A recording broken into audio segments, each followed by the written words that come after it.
Life is a battlefield. Every day we face distractions, temptations, and challenges that threaten to derail our focus and peace of mind.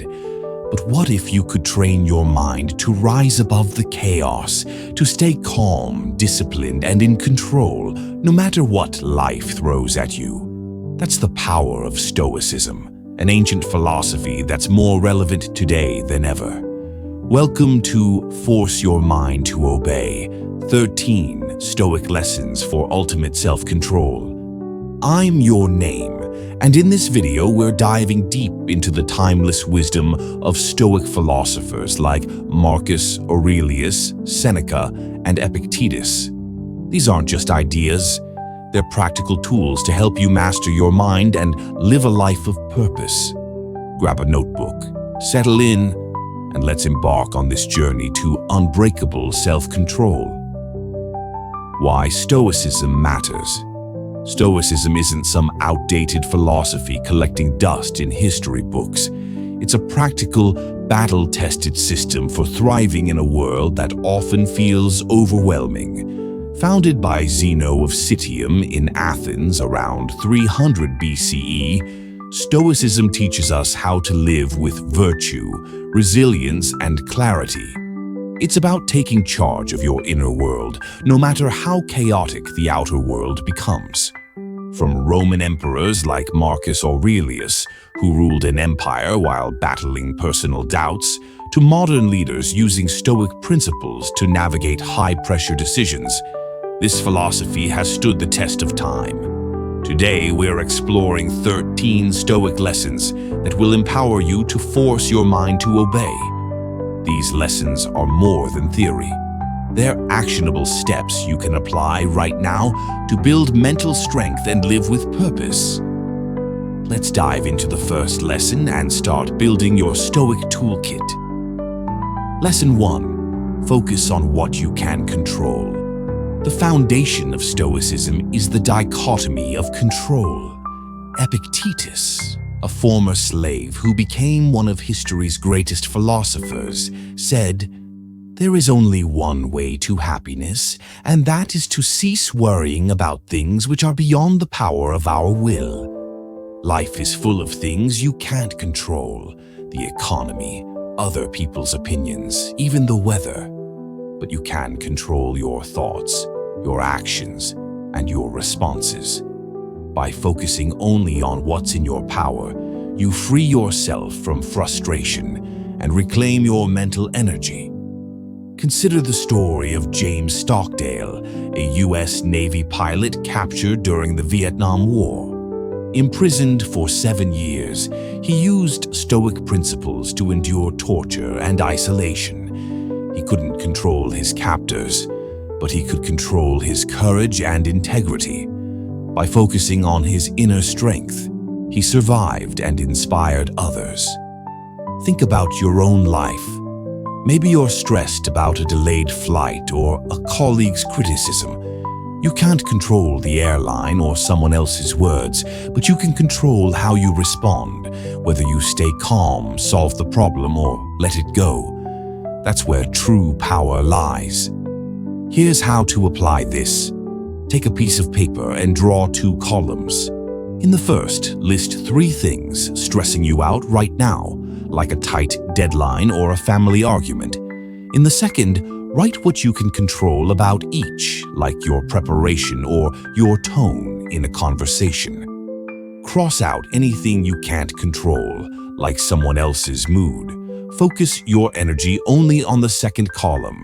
This simple exercise shifts your mindset and builds discipline. Lesson 2. Embrace negative visualization. Stoics used a technique called premeditatio malorum, or negative visualization. Seneca wrote, "He robs present ills of their power, who has perceived their coming beforehand." This isn't about pessimism, it's about preparation. By imagining worst-case scenarios, you strip them of their emotional grip and build mental resilience. For example, imagine you're preparing for a job interview. Instead of hoping everything goes perfectly, visualize potential setbacks, tough questions, a nervous moment, or even rejection. Plan how you'll handle each calmly, maybe by taking a deep breath or reframing rejection as a learning opportunity. When the interview comes, you're ready, not rattled. Historically, Seneca himself practiced this. As a wealthy advisor to Emperor Nero, he knew his position was precarious. He regularly visualized losing his wealth or facing exile, which helped him stay grounded when those fears later became reality. Try this daily practice. Each morning, spend 5 minutes visualizing a challenge you might face, like a difficult meeting or a personal setback. Picture yourself responding with composure and resourcefulness. Write down one specific action you'd take, like pausing to think before speaking. This builds a mental habit of preparedness, making you unshakable. Lesson 3. Practice voluntary discomfort. Seneca advised, set aside a certain number of days during which you shall be content with the most meager and cheapest food, with coarse and rough clothing. Why embrace discomfort? Because it trains your mind to endure hardship without complaint. By choosing small challenges, you strengthen your self-control for life's bigger battles. Think of the Stoic Emperor Marcus Aurelius, who slept on the floor during military campaigns despite his royal status.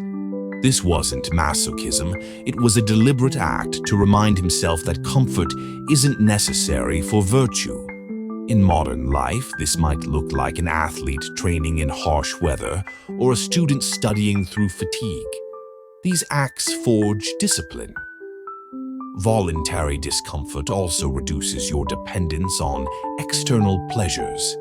If you can thrive without luxury, you're free from their pull, whether it's gourmet food, a cozy bed, or constant entertainment. This week, commit to one act of voluntary discomfort daily. Take a cold shower, skip a meal, or walk to work instead of driving. Start small, maybe 30 seconds of cold water, and notice how it feels to overcome resistance. Journal about how these acts make you feel stronger and more in control. Over time, you will crave discipline more than comfort. Lesson 4. Master your emotions.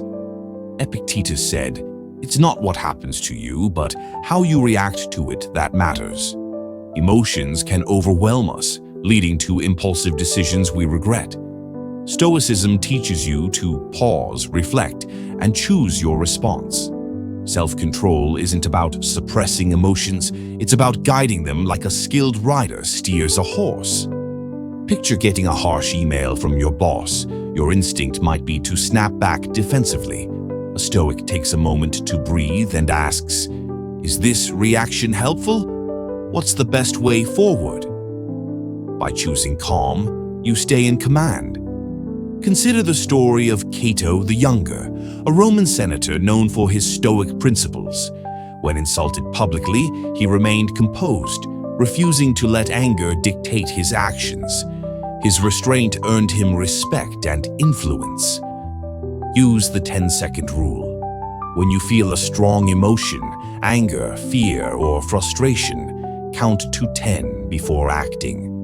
This gives your rational mind time to take over. For a deeper practice, try a daily emotion log.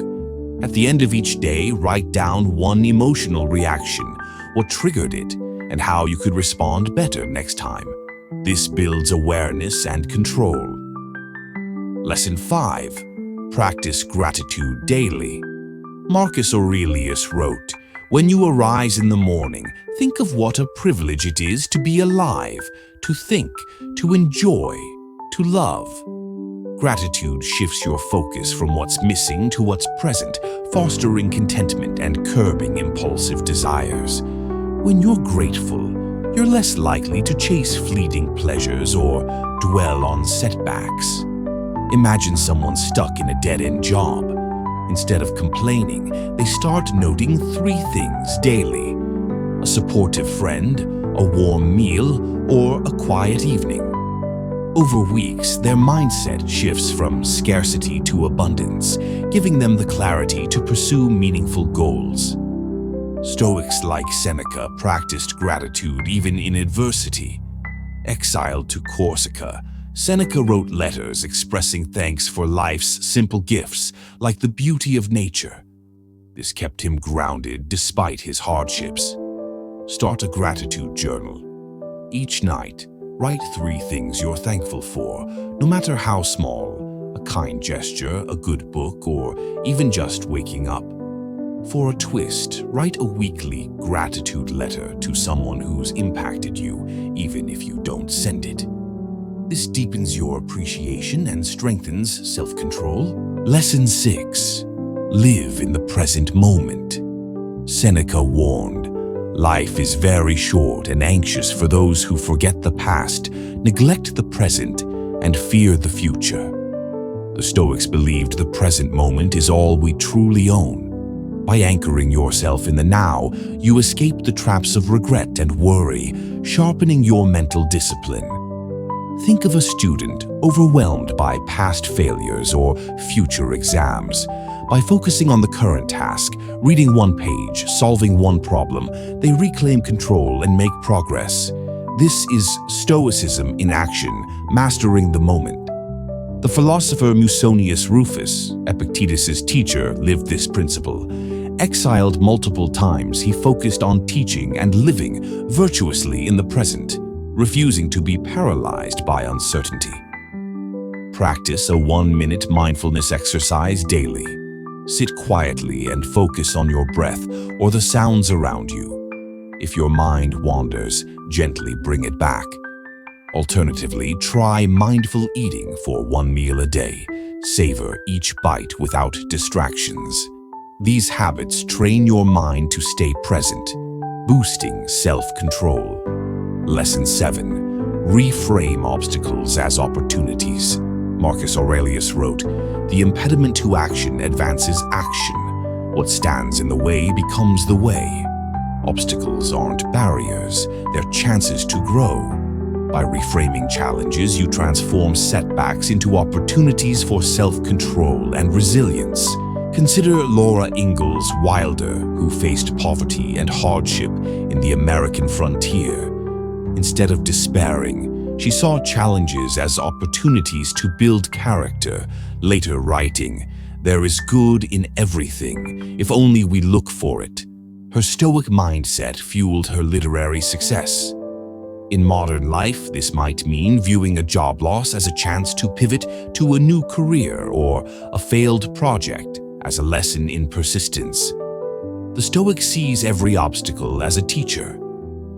When you face a setback, pause and ask, "What can I learn from this?" Write down one way the obstacle can make you stronger. Maybe it teaches patience or reveals a new path. For a weekly practice, review your challenges and list 3 ways they've helped you grow. This reframing builds a resilient mindset. Lesson 8. Cultivate the 4 Stoic virtues. Stoicism rests on 4 cardinal virtues: wisdom, courage, justice, and temperance.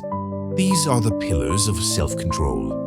Wisdom guides your decisions. Courage pushes you to act despite fear. Justice ensures you do what's right, and temperance keeps you balanced, avoiding extremes. Picture a whistleblower exposing corruption. Wisdom helps them assess the situation. Courage drives them to speak out. Justice motivates their fight for fairness, and temperance prevents reckless actions. Together, these virtues create unshakable discipline. Zeno, Stoicism's founder, lived these virtues. When his merchant ship sank, losing his fortune, he didn't despair. He used wisdom to accept his loss, courage to start anew, justice to teach others, and temperance to live simply, founding a philosophy that endures today. Focus on one virtue each day of the week. On Monday, ask, "How can I act with wisdom today?" Maybe by researching a decision thoroughly. On Tuesday, focus on courage, like tackling a tough task.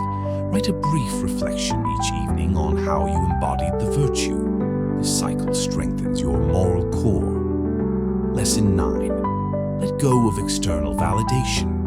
Marcus Aurelius wrote, "It never ceases to amaze me. We all love ourselves more than other people, but care more about their opinion than our own." Seeking external validation, like likes, praise, or approval, erodes self-control. True strength comes from trusting your own judgment. Imagine an artist posting their work online. If they obsess over comments, they lose focus. A Stoic artist creates for personal fulfillment, finding freedom in self-reliance. This mindset applies to all of us, whether you're a student seeking grades or a professional chasing promotions. Epictetus, born a slave, never sought validation from his status. He focused on his inner worth, teaching that freedom comes from within, not from others' opinions. For one day, limit social media and focus on a task aligned with your values, like writing, exercising, or helping a friend. At day's end, journal about how it felt to work without seeking approval. For a longer challenge, set a weekly validation fast, avoiding external feedback and focusing on internal goals. Lesson 10. Practice amor fati. Love your fate. Epictetus said, "Don't seek for everything to happen as you wish it would, but rather wish that everything happens as it actually will. Then your life will flow well." Amor fati, or loving your fate, means embracing every moment, good or bad, as part of your journey. Nelson Mandela embodied this during his 27 years in prison. Instead of resenting his fate, he accepted it, using his time to reflect, learn, and inspire. His amor fati transformed suffering into strength, shaping a legacy that changed the world. In daily life, this might mean accepting a missed opportunity as a chance to explore new paths, or a health setback as a call to prioritize wellness. Loving your fate frees you from resistance and builds resilience. When something goes wrong, pause and say, "This is part of my story." Write down one way this event could lead to growth. Maybe it teaches patience or opens a new door. For a deeper practice, create an amor fati mantra, like, "I embrace what comes." Repeat it daily to internalize acceptance. Lesson 11. Guard your time. Seneca said, "People are frugal in guarding their personal property, but as soon as it comes to squandering time, they are most wasteful of the one thing in which it is right to be stingy." Time is your most precious resource. Self-control means protecting it fiercely, saying no to distractions and yes to what aligns with your purpose. Think of a writer who carves out 2 hours daily to write, silencing their phone and declining social invites. That discipline leads to a finished novel. Contrast this with someone who scrolls social media endlessly, wondering where the day went. Seneca himself practiced this, writing his philosophical letters in stolen moments despite a demanding career. He treated time as sacred, urging us to do the same. Create a time budget. List your top 3 priorities for the day: work, family, personal growth, and allocate specific times for them. Treat these like non-negotiable appointments. At week's end, review how you spent your time and adjust to minimize waste. This habit turns time into a tool for self-control. Lesson 12. Reflect through journaling. Marcus Aurelius' Meditations was his private journal, a space to reflect, question, and stay grounded. Journaling clarifies your thoughts, tracks your progress, and holds you accountable, making it a powerful tool for self-control. Imagine a busy parent journaling at night, reflecting on their reactions to their kids' tantrums. They notice patterns, like snapping when tired, and start practicing patience, transforming their relationships. This is the power of self-reflection. Cleanthes, an early Stoic, worked as a water carrier by night to fund his studies. He journaled to process his hardships, using reflection to stay focused on his philosophical goals. Start a Stoic journal. Each evening write 3 entries: one thing you did well, one thing you could improve, and one lesson you learned. For example, I stayed calm in a meeting, but I procrastinated on a task. I learned that small actions build momentum. Review your entries weekly to track growth and reinforce discipline. Lesson 13. Be a force for good. Marcus Aurelius wrote, "Often injustice lies in what you aren't doing, not only in what you are doing." Self-control isn't just about personal discipline. It's about using your strength to improve the world. By acting with purpose and kindness, you anchor your self-control in a higher cause. Think of a teacher who stays calm under pressure to inspire their students. Their discipline doesn't just benefit them, it uplifts everyone around them. Or consider modern Stoics who volunteer, mentor, or advocate for justice, turning personal strength into collective good.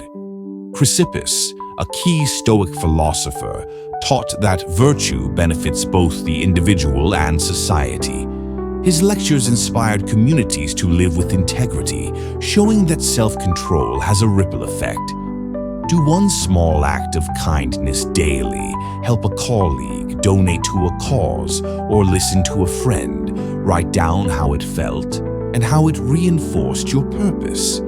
For a bigger challenge, commit to a weekly Force for Good project, like organizing a community event or mentoring someone. This ties your self-control to a meaningful legacy. Stoicism isn't about being cold or emotionless. It's about mastering your mind to live with purpose, resilience, and peace. These 13 lessons, from focusing on what you can control to being a force for good, are your blueprint for forcing your mind to obey. They're not quick fixes, they're lifelong practices that build unshakable self-control. Start small. Pick one lesson, like gratitude or journaling, and apply it today. Over time, you'll see your life transform. Which lesson spoke to you the most? Share it in the comments below and let's inspire each other. If this video resonated, hit that like button, subscribe, and ring the bell for more content on living your best life. Until next time, stay stoic, stay strong, and keep mastering your mind. Thanks for watching. Dive into our other videos on Stoicism and personal growth, and join our community by subscribing. See you in the next one.